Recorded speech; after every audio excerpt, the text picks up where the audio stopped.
Bueno, ¿cómo están todos? Bienvenidos el día de hoy. Y pues hoy vamos a tener un caso clínico de pediatría, mediante el cual vamos a abordar un tema muy importante que son las bases fisiológicas de los líquidos y los electrolitos. Entonces tenemos a Samuel, que es un paciente de 9 meses, de sexo masculino, que viene acompañado de su madre. Esto la madre nos cuenta que el paciente tiene vómito y diarrea de 3 días de evolución.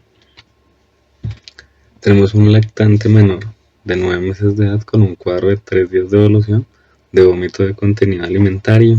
Tenemos deposiciones líquidas sin moco y sin sangre, a quien se ha intentado hidratar en varias veces, pero persiste con emesis y un gasto fecal elevado. La madre refiere que ha habido una disminución notable del volumen urinario. Al examen físico el paciente tiene malas condiciones generales, está deshidratado porque tiene mucosa oral seca, tiene palidez generalizada, tiene oftalmos, el signo del pliegue positivo y tiene tendencia a la somnolencia, ¿listo? Entonces vamos a analizar un poquito el cuadro. Tenemos un paciente que viene por una enfermedad diarreica aguda y no podemos clasificar si es de alto o de bajo gasto porque no nos dice el número de las deposiciones. Pero recordemos que una enfermedad de alto gasto es cuando hay más de 10 deposiciones. ¿Listo? Que el paciente pueda llegar a estar en choque, podría llegar, pero no tenemos suficiente información, no tenemos la tensión arterial, no tenemos el llenado capilar, no tenemos como más razones para todavía decirlo, pero podría llegar a ser una opción de diagnóstico. ¿Listo? Y la otra es una deshidratación severa. ¿Listo? Con ese signo del pliegue, con esas mucosas, esa palidez, nos da más que todo para una deshidratación severa.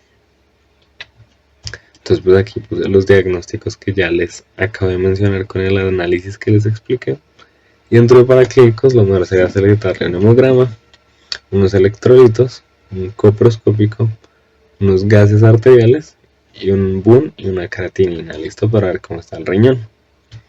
En el abordaje pues se va a administrar un bolo de lactato de Ringer si el paciente está en shock, realizar una fase de reposición y de mantenimiento, monitorizar los signos vitales y darle el manejo sintomático al vómito y a la diarrea, listo. Luego en otros capítulos vamos a profundizar más con distintos casos clínicos de cómo son estos manejos, listo.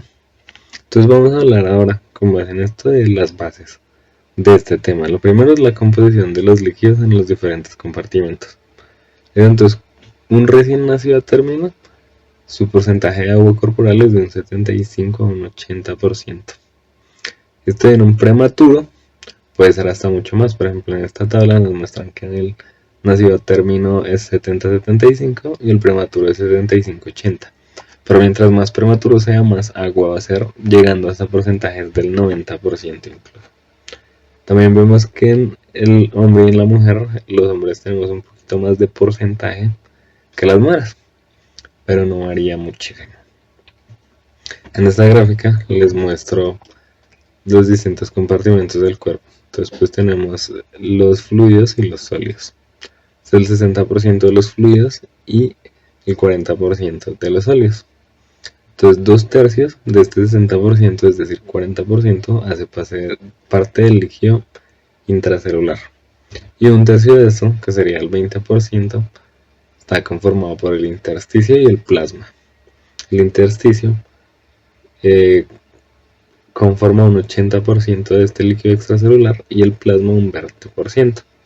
Aquí entra un concepto muy importante que es el volumen circulante efectivo, que es el volumen de líquido que circula a través de los vasos sanguíneos, ¿listo?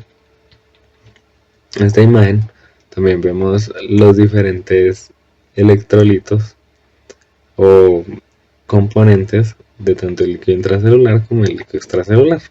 En esta gráfica de acá se ejemplifica de una manera mucho más sencilla de entender, porque nos muestra que en el líquido extracelular los principales iones son el sodio, el cloro y el bicarbonato, mientras que a nivel intracelular los principales son el potasio, el fosfato, las proteínas y el magnesio, ¿listo? Ahora vamos a hablar de los tipos de líquidos corporales. Entonces tenemos líquidos isotónicos, hipotónicos e hipertónicos. Entonces los líquidos isotónicos son los que contienen la misma concentración de solutos con respecto a la otra solución. ¿Qué es lo que pasa con esto? Que estos van a mantener un equilibrio entre una parte y la otra, ¿sí? Clínicamente tenemos la solución salina al 0,9 y el lactato de Ringer. Entonces por eso estos son los principales líquidos que usamos para la rehidratación de los pacientes, porque no nos van a promover ningún tipo de cambio o de ningún tipo de movimiento ni de agua ni de solutos. Entonces por eso son los de elección para hidratar, porque tienen una osmolaridad muy similar a la osmolaridad de la sangre que tenemos, ¿listo? Que la osmolaridad es de 275 a 295. Luego tenemos las soluciones hipotónicas que contienen una menor concentración de solutos que la otra solución. Entonces en esta imagen vemos esta solución es hipotónica con respecto a esta. Entonces esta solución va a favorecer el paso de agua hacia la solución con más solutos para generar equilibrio entre las dos partes. Químicamente, de ejemplos tenemos la solución salina al 0,45, la solución salina al 0,3 y la destrozada en agua destilada. En cuanto al hipertónico, una solución hipertónica es una solución que contiene mayor cantidad de solutos respecto a la otra. Entonces aquí tenemos esta solución hipertónica y el agua se va a ir hacia la solución hipertónica para mantener el equilibrio entre las dos, ¿listo? Aquí el ejemplo más claro es la solución salina al 3%.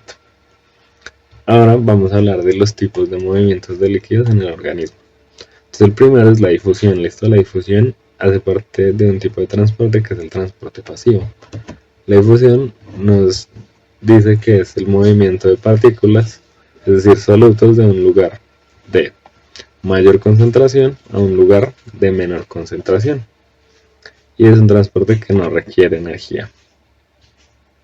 Luego está la ósmosis, que es el transporte de agua. Entonces el agua, como vemos aquí, el agua siempre se va a mover hacia la zona que tenga mayor cantidad de solutos para disolverlos y equilibrar los solutos entre las dos soluciones. El otro es el transporte activo, que también se llama, en este caso, difusión facilitada, en la que se mueve una partícula de un área de menor concentración a un área de mayor concentración en contra del gradiente. Listo, entonces este tipo de transporte necesita energía y un ejemplo de esto es el transporte de glucosa. Ahora bien, para finalizar hay dos conceptos importantes que hay que tener en cuenta. Entonces este es el capilar y este es el intersticio. Tenemos que tener en cuenta que para que haya un equilibrio entre estas dos cosas y el agua no comience a moverse del intersticio a los capilares y de los capilares al intersticio, tenemos unas presiones. Entonces tenemos la presión hidrostática, que es la que permite el paso de líquido y partículas desde los capilares hacia el líquido. Es decir, es la presión que va hacia esta dirección, como lo muestra esta imagen. Mientras que la presión coloidosmótica es la presión que ejercen las proteínas, principalmente la albúmina, y estas lo que van a hacer es atraer el agua hacia el capilar.